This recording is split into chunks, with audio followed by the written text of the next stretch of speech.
பார்த்தீங்கன்னா sine theta, cos theta, tan தீட்டான்னு ஒரு அட்டவணை கொடுத்துருப்பாங்க சரியா? இந்த அட்டவணை எப்படி நம்ம ஈஸியாக ஞாபகம் வச்சுக்கலான்னு பார்க்கலாம். இப்போ பார்த்தீங்கன்னா நம்ம என்ன பண்ணுறோம், 0லேருந்து 90 வரைக்கும் 90 டிகிரி வரைக்கும் நமக்கு அட்டவணையில் இருக்குது. நம்ம என்ன பண்ணணும்னா இப்போ 0, 1, 2, 3, 4 அப்படின்னு போட்டுக்கணும் சரியா? போட்டுட்டு எல்லாத்தையுமே 4ஆல் டிவைட் பண்ணணும் சரியா? 4ஆல் நம்ம டிவைட் பண்ணுறப்போ ஏதாவது சுருக்க முடியுமா அப்படின்னு பாருங்கள். இப்போ 0/4 அப்படின்னா நமக்கு என்ன தான் வரும், 0 தான் வரும் சரியா? 0.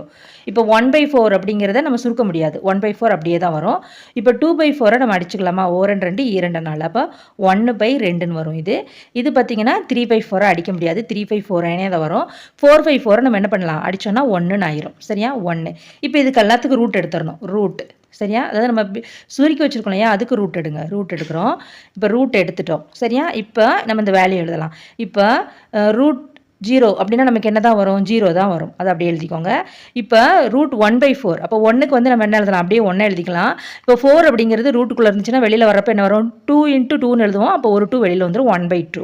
அடுத்து பார்த்தீங்கன்னா மேலே 1 இருக்குது, 1 அப்படியே எழுதிக்கலாம். அடுத்து பார்த்தீங்கன்னா இது என்ன வரும், √2 அப்படியே வரும், √2 சரியா?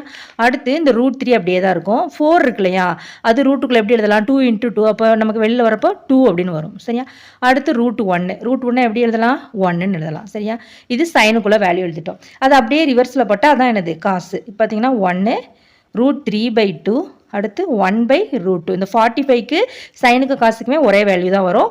அடுத்து பார்த்தீங்கன்னா 1/2 அடுத்து 0 இப்படின்னு போட்டால் இது வந்து நம்ம காஸ் தீட்டா கூடிய வேல்யூ ஆயிரும். அடுத்து பார்த்தீங்கன்னா டான் தீட்டா. டான் தீட்டா அப்படிங்கிறது என்ன அப்படின்னா, tan theta is equal to நமக்கு என்ன வரும், sine theta by cos theta சரியா? அப்போ நம்ம இந்த இடத்துல நம்ம 0க்கு வந்து எப்படி எழுதலாம் அப்படின்னா, இப்போ டான் 0 அப்படிங்கிறது நமக்கு என்னது, 0/1 அப்படி தானே? அப்போ இதுக்கு நமக்கு என்ன ஆன்சர் வரும், 0வோ 1ஆல் வகுத்தா நமக்கு என்ன தான் வரும், 0 தான் வரும். அதனால் 0 வரும்.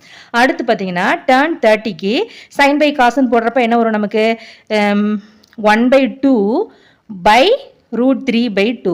இதை நம்ம பைங்கிறத நம்ம எப்படி எழுதிக்கலாம், 1/2 பெருக்கல் குறியீடு போட்டு தலைகீழ எழுதிக்கலாமா, 2/√3ன்னு எழுதிக்கலாம் சரியா? இப்போ 2வும் 2வும் கேன்சல் ஆயிடுச்சுன்னா மிச்சம் நமக்கு என்ன வரும், 1/√3ன்னு வரும் சரியா? அடுத்து பார்த்தீங்கன்னா 45 அதே மாதிரி எழுதுகிறோம், 1/√2 பெருக்கல் குறியீடு போட்டு தலைகீழ போட்டுக்கிறோம், √2/1 அடிச்சு விட்டோம்னா நமக்கு என்ன வரும், 1 வரும் சரியா? அடுத்து இப்போ வந்து 60 டான் 60க்கு என்ன வேல்யூ வரும் அப்படின்னு பார்த்தீங்கன்னா, 60க்கு நமக்கு சைனுக்கு என்ன வேல்யூ, √3/2 காசுக்கு என்ன வேல்யூ, 1/2 அதை வந்து பெருக்கல் குறியீடு போட்டு 2/1ன்னு எழுதிக்கலாம். 2வும் 2வும் கேன்சல் ஆயிரும், √3/1 அதை நம்ம √3ன்னு எழுதிக்கலாம் சரியா? அடுத்து பார்த்தீங்கன்னா நமக்கு 90 டிகிரிக்கு என்ன வரும், 1/0ன்னு வரும். இது வந்து நம்மளால் என்ன பண்ண முடியாது, 0வால் வகுக்க முடியாது. அதனால் இது என்ன எழுதிடலாம் அப்படின்னா அன்டிஃபைன்ட்னு எழுதிடலாம், வரையறுக்க இயலாது, அன்டிஃபைன்ட் அப்படின்னு எழுதிடலாம் சரியா?